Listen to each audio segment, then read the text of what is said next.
नमस्कार दोस्तों, जय श्री राम, जय हनुमान।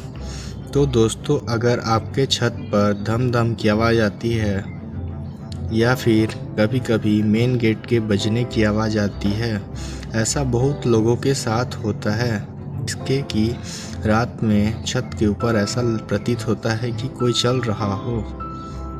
तो ऐसा कई कारणों से हो सकता है।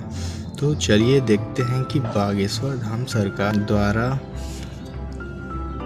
इसके क्या उपाय बताए गए हैं। चलिए पहले इसका कारण जानते हैं। तो इसका कारण यह हो सकता है, अगर आपका घर अस्पताल के आसपास या रेलवे लाइन के आसपास है तो, या शमशान घाट के आसपास है तो यहाँ पर बहुत अधिक असामयिक मृत्यु होती है और यहाँ आत्माएं भटकती रहती है।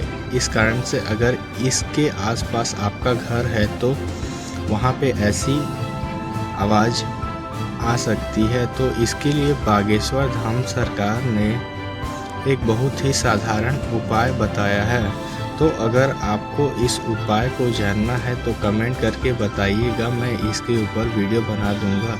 और अगर आपको यह वीडियो पसंद आया हो तो वीडियो को लाइक करिएगा और चैनल को सब्सक्राइब करिएगा और शेयर करिएगा, ताकि जिसको ज़रूरत हो उस तक यह वीडियो पहुंच सके।